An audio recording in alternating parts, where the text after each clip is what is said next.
You're nothing. Do I have a massive asshole? I look like a pencil. You never say thank you. That's what the money is for!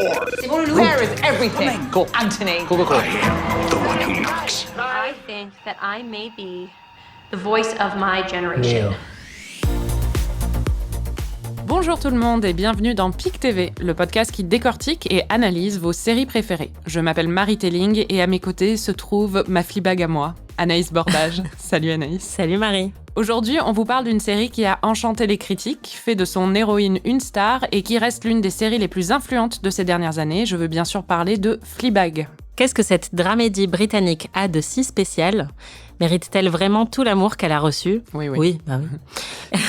On a déjà répondu. Et quel est le secret de Phoebe Waller-Bridge pour être excellente dans tout ce qu'elle entreprend ? On vous dit tout dans cet épisode. Mais avant ça, le pic de la semaine. Anaïs, c'est quoi ton pic ? Mon pic, c'est un peu la suite du pic de la semaine dernière, puisque je parlais de Midnight Mass, ou Sermon de minuit en français, que j'avais commencé sur Netflix, et qui me plaisait beaucoup, et j'essayais absolument de ne pas binger et de prendre mon temps. Et je suis très contente, là j'ai enfin fini la série et j'ai fini en pleurs pendant 30 minutes devant le dernier épisode. C'était juste sublime. Je veux vraiment pas trop en révéler parce que c'est vraiment la montée en puissance de la série au fil des épisodes qui m'a touchée et je m'y attendais vraiment pas au début, donc je veux que vous ayez la surprise si vous l'avez pas commencé non plus. Tout ce que je peux dire, donc, si vous n'avez pas écouté l'épisode de la semaine dernière, c'est que c'est la nouvelle mini-série de Mike Flanagan qui a fait Hill House, donc qui est un peu le spécialiste des films et des séries d'horreur qui ont du sens et de la profondeur et qui parlent en fait derrière l'horreur de deuil ou de... Qui font pleurer. Voilà, de questionnements existentiels très profonds. Là, tout ce que je peux dire, c'est que ça parle de foi, de religion, de pardon et c'est absolument sublime. J'étais complètement dévastée à la fin, mais de manière très cathartique. Donc voilà, je recommande, si vous ne l'avez pas encore regardé, vraiment, allez-y. Midnight Mass, c'est sur Netflix et c'est vraiment génial. Et toi, Marie, c'est quoi ton pic ? Mon pic, c'est une déclaration d'amour à l'acteur Seth Rogen, que vous connaissez tous sûrement, je pense, qui est un peu le spécialiste des comédies de stoner américain, et qui, ces dernières années, a connu une transformation absolument magnifique, c'est-à-dire qu'il est devenu un crush pour beaucoup de gens sur Internet, y compris moi. Il a publié récemment un livre qui s'appelle Yearbook, qui sont ses mémoires que j'ai lu cet été, qui était très sympa, et c'est beaucoup d'histoires de stoner. Donc un stoner, c'est quelqu'un qui adore la weed, et c'est le cas de Seth Rogen, qui fume des joints dès 9h30 du matin, selon un portrait du New York Times. Donc le livre est assez réjouissant, mais en plus, si vous suivez Seth Rogen sur Instagram, il fait de la poterie depuis 2 ans, et il fait des cendriers en poterie.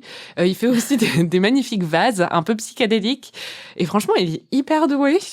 On sent que c'est un mec cool, sympa, pas problématique. J'espère en disant ça qu'il va pas le devenir. Mais vraiment, jusqu'à maintenant, c'est vraiment celui avec qui on a envie de passer une bonne soirée, quoi. Et donc, je le remercie pour ça. Et d'ailleurs, en lisant sur lui aujourd'hui, j'ai appris qu'il était en train d'écrire un film pour Luca Guadagnino, qui avait fait Call Me By Your Name.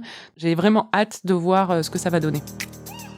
Cette semaine, on vous parle de Fleabag, une série qu'on a déjà mentionnée beaucoup de fois dans le podcast parce que on est assez fans, surtout l'une d'entre nous, et en plus les deux, oui c'est vrai.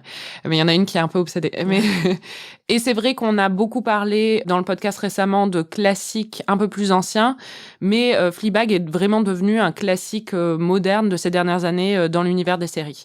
Alors Anaïs, comment est-ce que tu décrirais Fleabag ? Fleabag, c'est donc diffusé sur Amazon Prime en France et c'est une série qui a que 2 saisons qui font 6 épisodes, donc c'est vraiment très très court. Et ça parle d'une jeune femme qui est surnommée Fleabag, mais qui n'est jamais nommée en fait dans la série, qui est célibataire, qui couche beaucoup à gauche à droite quand la série commence et qui est très sarcastique, qui a un humour très mordant. Et en fait, on comprend au fil de la série qu'elle a peut-être des petits problèmes personnels à régler et qu'elle masque tout ça derrière une grosse dose d'humour. Et aussi, on va en reparler, derrière certains procédés même de réalisation dans la série, puisqu'elle s'adresse fréquemment au public, ce qui était assez incroyable quand on a découvert la série pour la première fois.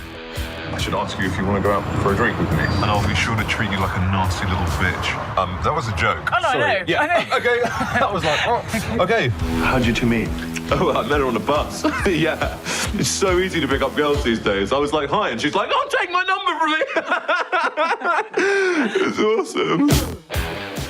Oui, ce qu'il faut dire sur Fleabag, c'est qu'à l'origine, c'est une pièce de théâtre qui était un monologue, en fait, qui a été lancé par Phoebe Waller-Bridge, donc qui est l'actrice principale, la scénariste et la créatrice de la série.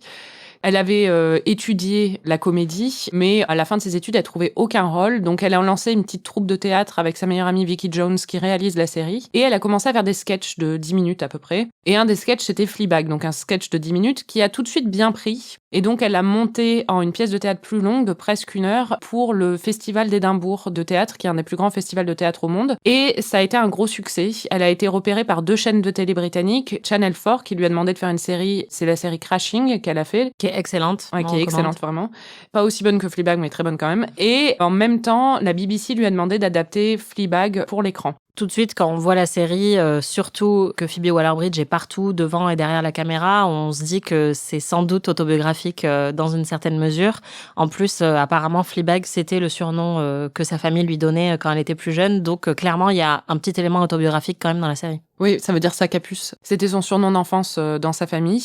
Mais elle a déclaré quand même que c'était très personnel comme série, mais pas autobiographique. Donc, elle s'identifiait vraiment avec les émotions, et c'est ça qu'elle a utilisé. C'était ses émotions et ses sentiments à elle, et des observations aussi qu'elle avait sur sa place dans le monde et sur la place des femmes dans le monde en général, pour créer le personnage de Fleabag. Mais l'histoire de Fleabag en elle-même et son comportement n'est pas lié à la vie de Phoebe Waller-Bridge, même s'il y a des petites scènes apparemment et des dialogues qui sont repris de sa vie.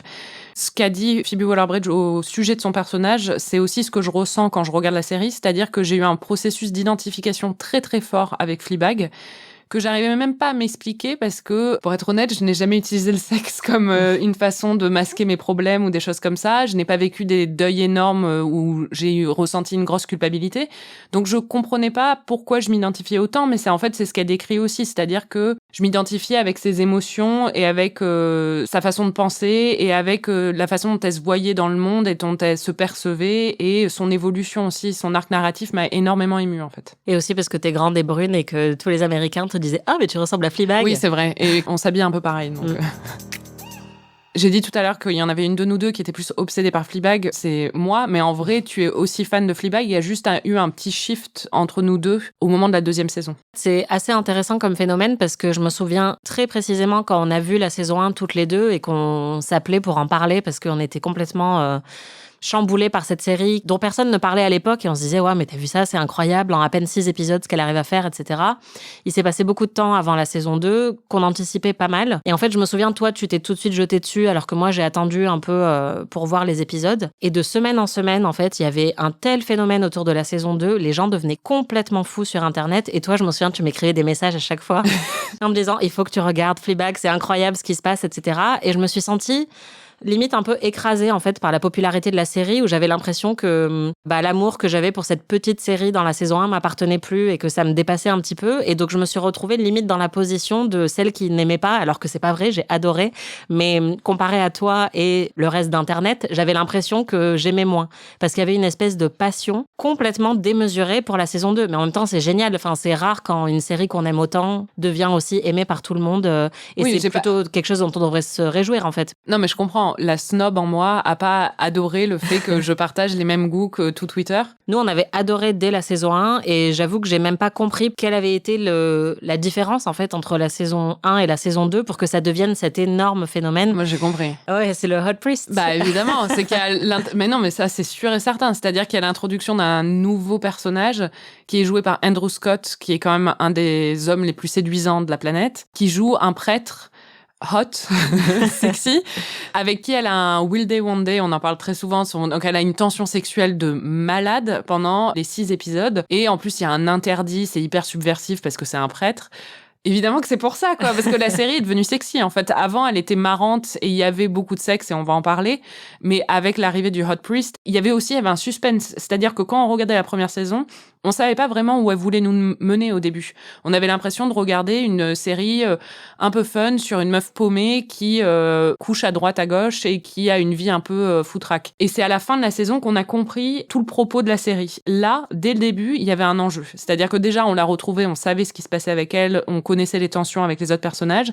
Et en plus, on avait ce personnage-là où tu comprends dès le début, il va peut-être se passer quelque chose, et donc t'es tenu en haleine complètement. Et c'est aussi pour ça que c'était diffusé semaine après semaine. Internet devenait fou, quoi. Ouais, c'est vrai, la tension montait de plus en plus, mais c'est marrant parce que j'ai un peu changé d'avis maintenant, mais à l'époque, moi, j'avais été tellement bouleversée par le final de la saison 1 parce que, en fait, ça parlait pas d'amour, ça parlait de santé mentale. Et c'est quelque chose qui m'avait beaucoup plus touchée à l'époque. Et la saison 2, j'étais là, oui, bon, ok, ça parle d'amour, mais ça m'intéresse moins, en fait.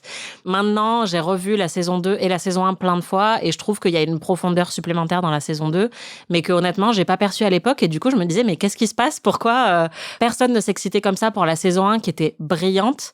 Et là, tout le monde s'excite. En fait, c'est parce que les gens sont basiques, ils veulent juste des hot priests, quoi. Bah ouais. Bon, alors ça, moi, j'assume. Bon, il faut parler de ce qui est un peu révolutionnaire dans Fleabag et ce qu'il a été dès la première saison, c'est l'utilisation du 4e mur, c'est-à-dire le rapport avec le spectateur, le téléspectateur. Ce qui est particulier dès le premier épisode de Fleabag, c'est qu'elle s'adresse directement à nous. Donc, elle va être dans une scène avec quelqu'un et d'un coup, elle va se tourner vers la caméra. La personne avec qui elle parle ne s'en rend pas compte et elle nous parle ou elle nous fait un clin d'œil ou elle nous raconte une blague pour nous mettre dans la complicité.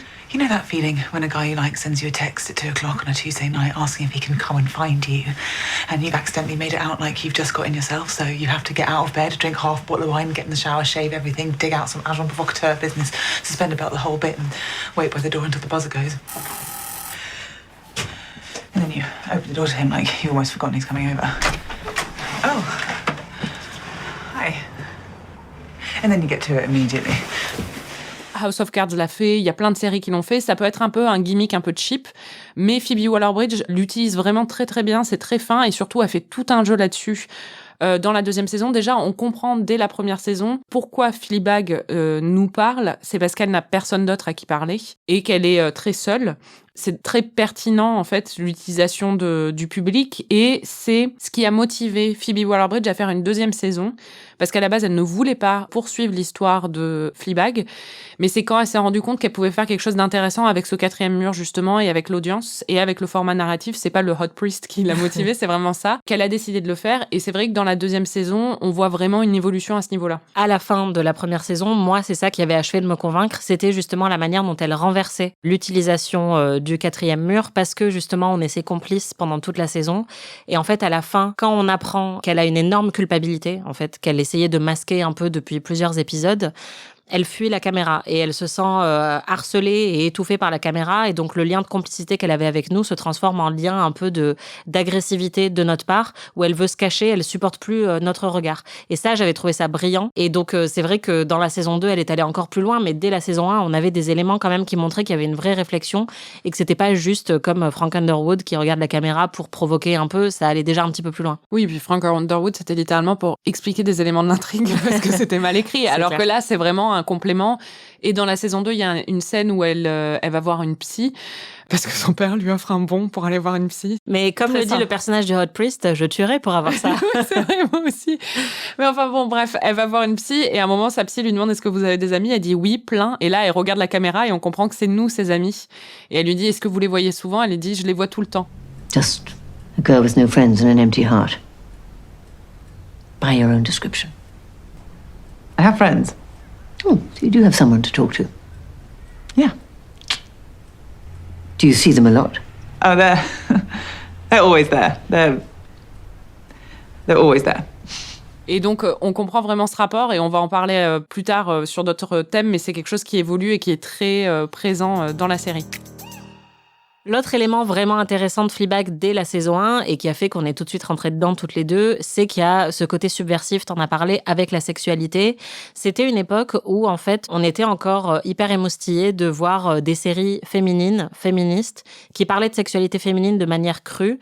Il y a eu d'ailleurs des comparaisons avec Sex and the City. Et avec Girls aussi. Il y avait aussi au même moment, en fait, il faut rappeler I Love Dick qui est sorti, qui avait aussi un propos très fort sur la sexualité féminine et qui cassait beaucoup de tabous. Il y avait Transparente qui existait déjà depuis quelques saisons et qui, pareil, allait vraiment déconstruire beaucoup d'idées reçues sur la sexualité féminine. Et donc, Fleabag s'inscrit là-dedans et d'ailleurs, dès la scène d'ouverture, c'est une scène de sexe assez crue puisqu'elle est en train de parler à la caméra pendant qu'elle est en train de se faire prendre par derrière et que donc, elle commente un peu sa sodomie. Oui, parce qu'elle est surprise en fait par ce qui se passe. Elle n'avait pas prévu ce développement. Voilà, et le truc génial, c'est que le lendemain, le mec lui dit « J'ai jamais pu faire ça avec qui que ce soit » et elle dit à la caméra encore une fois « C'est vrai qu'il a quand même un pénis assez gros ». Et donc, toute cette scène-là, en fait, est construite pour arriver à la punchline finale, qui est qu'elle s'interroge des heures après, toute seule, et qu'elle regarde la caméra et qu'elle dit « Mais est-ce que j'ai un trou du cul vraiment si large que ça ?» Do I have a massive asshole? Et j'avoue que commencer une série comme ça, avec une femme qui, en plus, t'en avais déjà parlé, mais qui est assez proprette, qui a un petit accent poche, etc., c'est hyper Mais c'est pour ça qu'elle peut le subversif. faire aussi. Et c'est ça qui est intéressant, c'est que toutes les séries que tu as citées sur la sexualité, ce qu'elles ont pas comme Fleabag, c'est de l'humour. C'est-à-dire qu'elles peuvent en avoir, mais pas au même niveau que Fleabag, qui est vraiment très marrante et un peu rentre-dedans là-dessus. Et surtout, elle peut se permettre ça parce que justement, elle est poche. Elle a un accent Cambridge absolument parfait. Elle a une est- attitude très caustique aussi. Oui. Et puis, elle fait très chic, en fait. Tu sens qu'elle a fait ses classes dans des écoles privées et qu'elle vient d'une famille bourgeoise. C'est le cas, en fait, de C'est Phoebe pour ça que Waller-Bridge. Marie s'identifie avec elle. Quelle image les gens vont avoir de moi. Mais c'est pour ça qu'elle peut se permettre aussi de faire ce genre de blagues et ce genre de commentaires et qu'on trouve ça hyper charmant et subversif parce que justement, c'est en décalage avec son personnage. Et c'est très anglais, en fait. Ouais, complètement. La série nous dit qu'en fait, la sexualité est un peu un mécanisme de défense pour elle, c'est-à-dire que il se passe quelque chose derrière ça. C'est pas que du Sex and the City, c'est pas que un commentaire sur la sexualité féminine, mais c'est quand même ça. Et moi, j'avoue que c'est ça qui m'a accroché dès le début. C'est comme dans la scène où elle se masturbe en regardant un discours d'Obama. Ça, c'est devenu culte. C'est plein de moments que j'avais l'impression de jamais avoir vu à la télé, qui étaient vraiment un souffle d'air frais dans le monde des séries, de voir une femme comme ça qui parle très crûment de sexualité et aussi juste de féminité, parce qu'il y a une autre scène culte qui est dans l'épisode 2 quand ses règles commencent et qu'elle est dans le métro et qu'elle imagine tout le monde en train de chanter de manière hyper torturée dans le métro parce qu'en fait, tout devient plus émo quand on s'apprête à avoir ses règles. Et donc tout ça, c'était hyper novateur à l'époque, mais évidemment, ça servait aussi à donner un autre propos encore plus profond derrière. Et elle poursuit ce propos dans la saison 2 où, en fait, Fleabag a un peu arrêté ses aventures d'un soir, mais où il y a cette relation peut-être avec le Hot Priest. Littéralement, il n'a pas le prénom, il s'appelle le Hot Priest, le prêtre sexy. The priest is quite hot. So hot. Il y a aussi un personnage qui s'appelle Sexy Misogyne. Oui. Et donc, ce côté un peu subversif autour du sexe se poursuit dans la saison 2 où elle n'a pas de relation d'un soir vraiment, mais où il y a donc cette relation avec ce prêtre que certains auront trouvé subversif, pas Anaïs, moi un peu quand même, parce que j'ai été en école privée catho pendant quelques années, donc ça m'a un peu marqué. Mais c'est vrai qu'elle joue vachement de ça, où on la voit mater les peintures de Jésus où il est sur la croix et donc il est à moitié nu. Elle le regarde avec d'un œil un peu lubrique, elle lit la Bible dans son bain et elle est un peu genre ouh, un peu émoustillée. Voilà, exactement. Et en plus, il y a la relation avec le prêtre, donc elle joue quand même pas mal de ce qui est tabou dans la façon dont elle parle du sexe. C'est le propos de toute la série, c'est-à-dire que ce qu'elle trouve érotique, elle le dit en fait. C'est pour ça que par exemple, his neck, son cou. Oh là là. Do you prefer weddings or funerals? Weddings, his arms. I think there's something humbling about funerals. Really? Yeah, it's good to dwell on the next life. You really think there's a next life? What do you believe? Worm food. Why? Why what? His neck. Why would you believe in something awful when you can believe in something wonderful? Don't make me an optimist. You will ruin my life. Have you been to many funerals? A couple. His neck. And you never felt them go somewhere? No, they were already gone. His beautiful neck. What?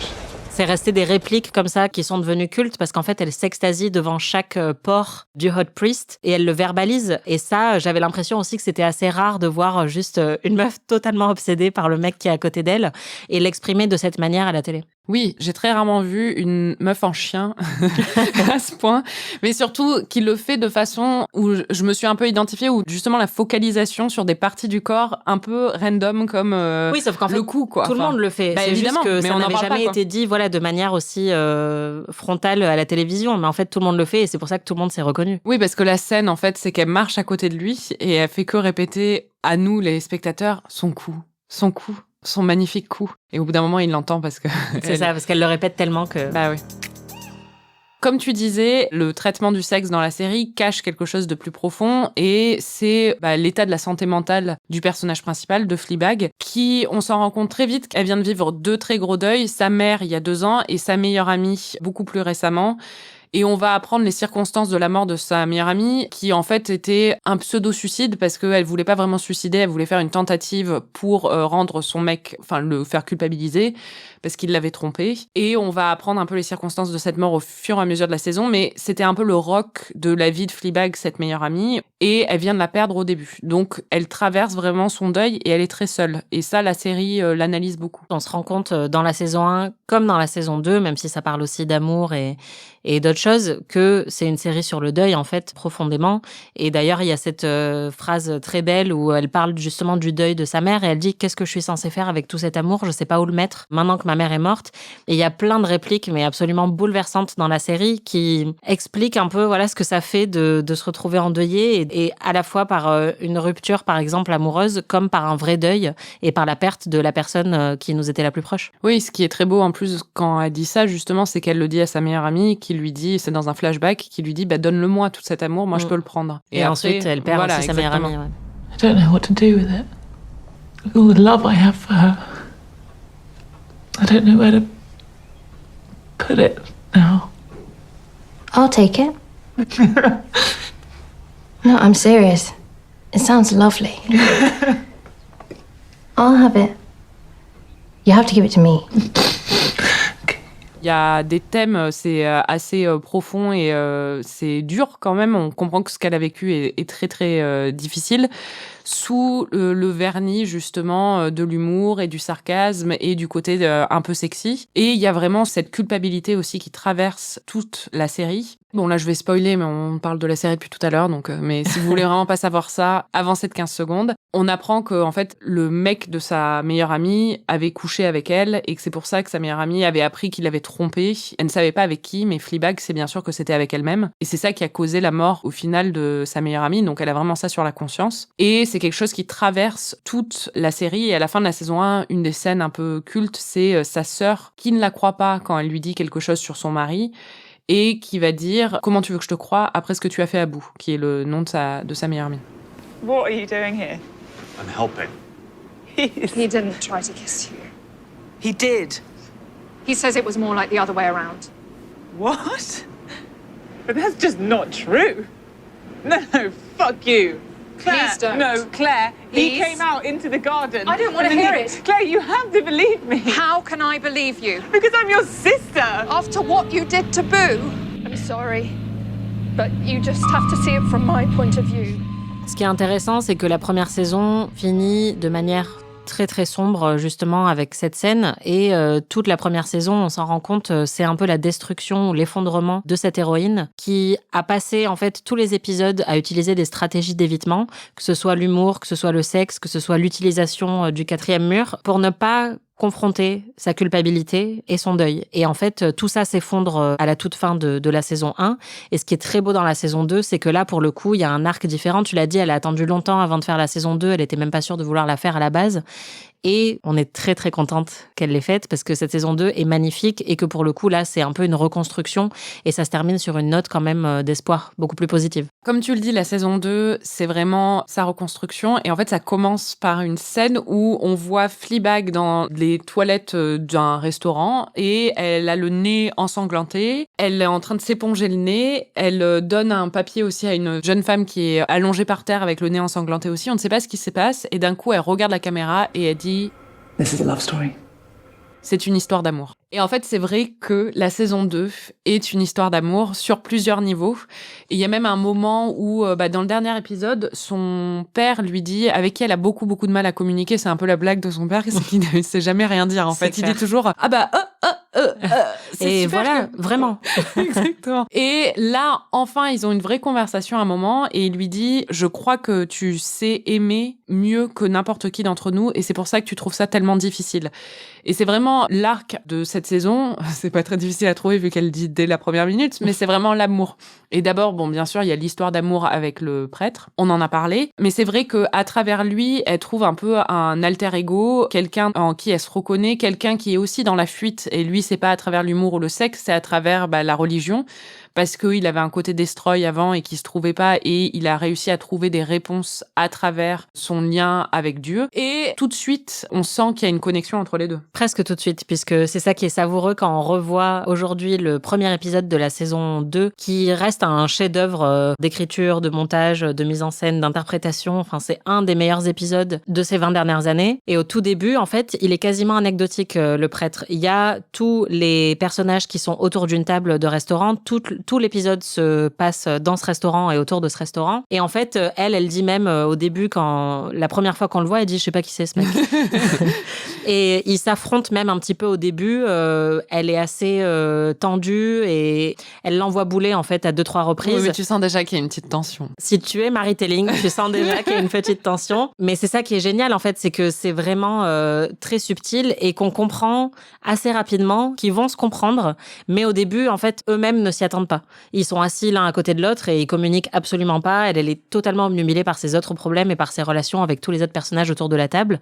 L'épisode se termine sur sa sœur qui lui dit il est quand même hyper sexy le prêtre. Hein. Et elle dit ouais, il est vraiment hyper sexy. Et là, c'est bon, on est lancé. Ce qui est génial aussi, c'est que ce moment où il dit il est hyper sexy, c'est ce que tout le monde a pensé en fait à la fin de cet épisode, c'est qu'il est hyper sexy. Et quand elle le dit, moi j'étais ouais. Ouais, c'est ça, et c'est ce qui a toujours marché dans Fleabag, c'est-à-dire que souvent ces commentaires qu'elle fait à la caméra, c'est aussi parfois des commentaires méta qui vont permettre d'alléger un petit peu la tension parce qu'on sent qu'il y a quelque chose qui se passe et elle commente directement ce qui est en train de se passer. Et là, ça se passe pas avec un commentaire caméra, ça se passe entre les deux, mais en plus c'est un peu un moment de réconciliation puisqu'elle commence l'épisode en froid. Et effectivement, on peut confirmer, il est très sexy. Il est très sexy dans cet épisode. Ce qui est intéressant avec l'évolution de ce personnage et de leur relation, c'est que ça va être la première personne, on l'a dit, qui la voit vraiment.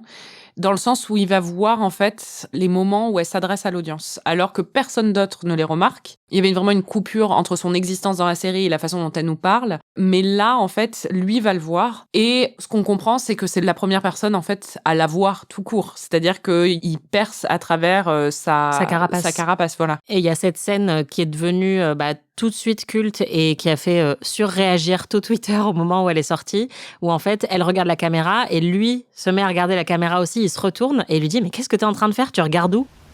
Celibacy is a lot less complicated than romantic relationships. What if you meet someone you love? We're not gonna have sex. It won't bring any good. No, it might. Friends. I've been there many times. How many times? Many. I'd really like to be your friend, though. I'd like to be your friend too. We'll last a week. What was that? What? Where did you just go? What? You just went somewhere. There. Et ça, c'était complètement fou au moment où l'épisode est sorti, parce que briser le 4e mur, tu l'as dit, c'est quelque chose que beaucoup d'œuvres ont fait quand même. Mais là, il y a un niveau supplémentaire où lui brise le 4e mur pour commenter sur le fait qu'elle est en train de briser le 4e mur. Et là, explosion du cerveau, quoi.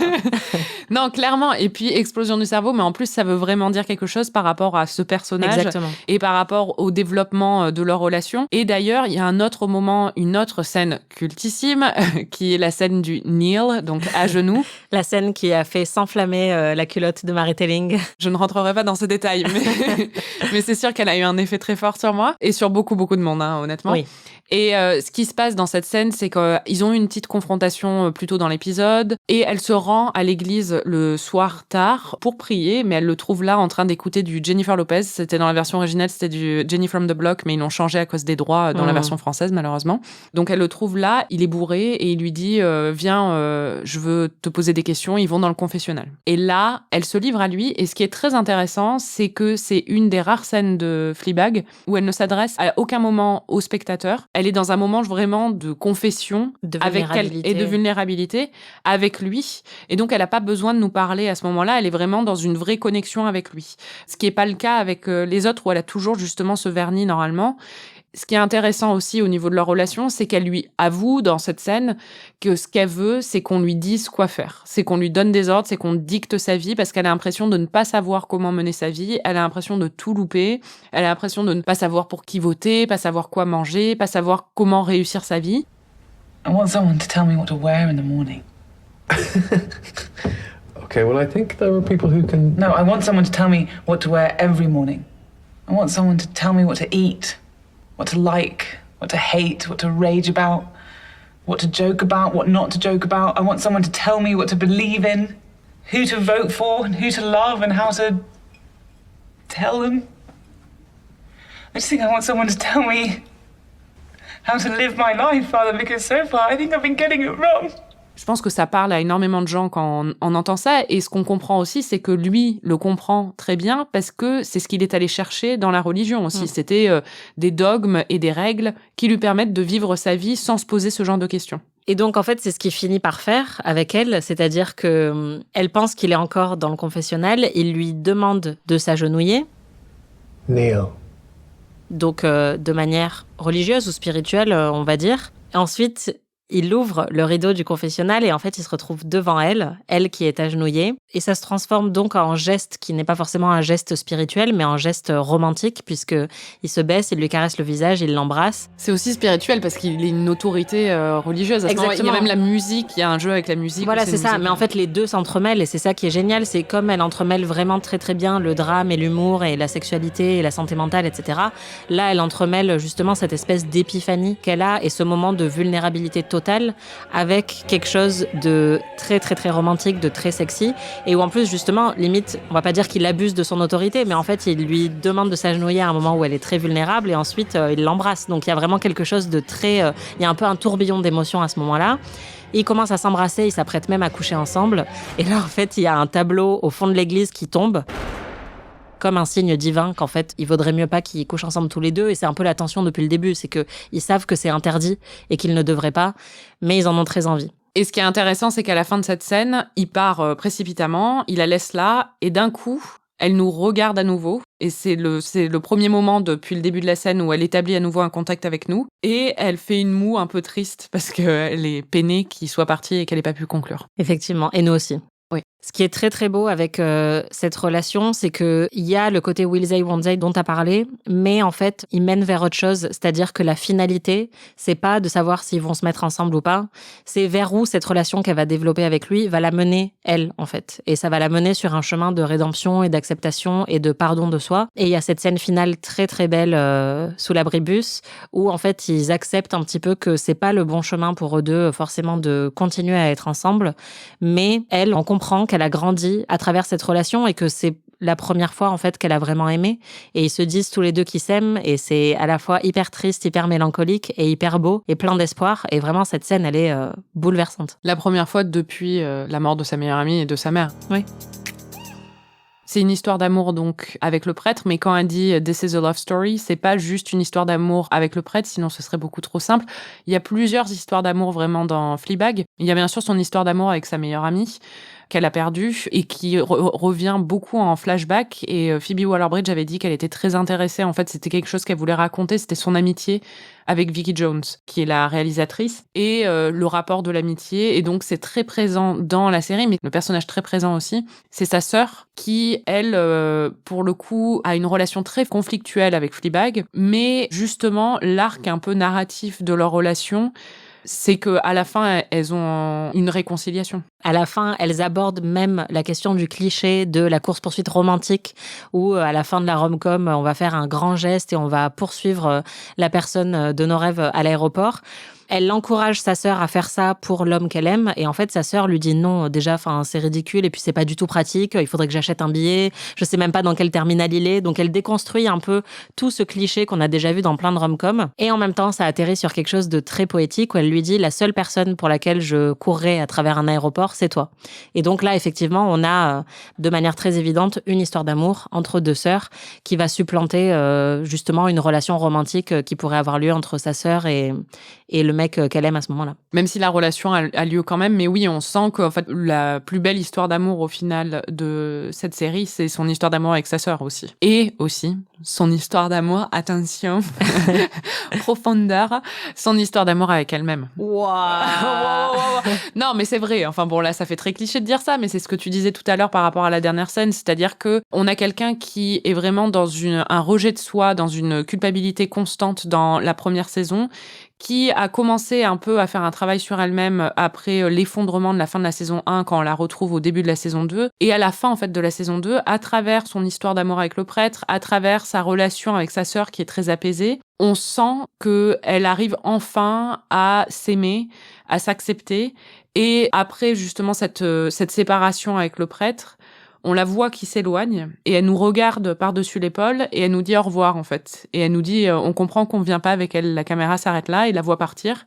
Et on comprend qu'elle peut continuer le chemin sans nous, parce qu'elle a grandi. Ouais, c'est ça. Elle dit même d'ailleurs à la caméra, elle lui dit non. Elle dit c'est pas la peine de me suivre.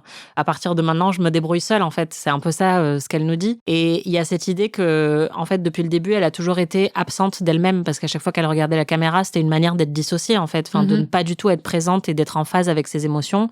Et là, on comprend que à travers tout ce voyage et ses relations, et notamment sa relation avec le Hot Priest, elle a appris à être enfin présente et que même si elle ne finira pas avec Andrew Scott, ça finira sans doute bien pour elle. Oui, et puis elle a appris que malgré tout ce qu'elle a pu faire, ce qu'elle a pu traverser, malgré ses pires côtés, elle est digne d'amour. Et c'est vraiment ça qu'elle a appris avec, je pense, le prêtre. C'est beau. C'est très beau, mais moi, ça m'émeut à chaque fois. Mais oui, je trouve ça très beau. Non, mais c'est vraiment une grande série, vous l'aurez compris. Si vous n'avez pas encore regardé Fleabag, bon, on vous a un peu tout spoilé. J'espère que vous l'aviez regardé. Parce que voilà, sinon... mais on vous encourage quand même à regarder la série ou à la revoir parce que vraiment, moi, je l'ai revue du coup de nombreuses fois. C'est ça qui est bien quand il n'y a que 12 épisodes. Et à chaque nouveau visionnage, en fait, j'ai l'impression d'apprendre quelque chose de différent et que la série gagne en profondeur. Donc vraiment, regardez-la. Un autre truc aussi qu'on n'a quand même pas trop dit, mais qui est exceptionnel et qui fait que la série est géniale aussi, c'est l'interprétation de Phoebe Waller-Bridge, qui n'est pas que bonne scénariste, elle est aussi vraiment très très bonne actrice, et la raison pour laquelle ça fonctionne bien, c'est aussi parce qu'elle est hyper expressive. Ah ouais. Et qu'en fait, son visage, qui porte quand même 75% de la série, peut passer de l'émotion à l'humour en une demi-seconde, et que tout se lit dans son visage en permanence. Et d'ailleurs, il y avait eu une adaptation française avec Camille Cotin qui s'appelait Mouche, et qui était pas mal, parce que c'était retranscrit quasiment mot pour mot, mais moi j'avais moins aimé. Pourquoi ? Parce que Camille Cotin, elle a un côté beaucoup plus deadpan, beaucoup plus figé en fait dans sa manière de jouer le personnage, qui est très très froid, et donc elle est moins expressive. Et bon, il y a plein de gens qui ont aimé aussi cette version-là, et Camille Cotin est une très bonne actrice, mais moi ce que j'adore avec Phoebe Waller-Bridge, c'est que vraiment on peut tout lire sur son visage. Pourtant elle nous en dit pas beaucoup, elle est souvent dans le déni, mais on comprend tout en fait dans son regard. C'était PIC TV. Merci Anaïs. Merci Marie. Et merci à vous pour votre écoute et vos retours enthousiastes. Vous pouvez retrouver tous les épisodes de PIC TV sur Slate Audio ou votre appli de podcast préféré. On se retrouve la semaine prochaine pour un nouvel épisode. Cette fois, on va vous parler de la série Foundation, qui est diffusée sur Apple TV+. En attendant, si vous avez aimé ce podcast, n'hésitez pas à nous mettre 5 étoiles et une petite déclaration d'amour, ça nous fait toujours extrêmement plaisir. À très vite. Salut.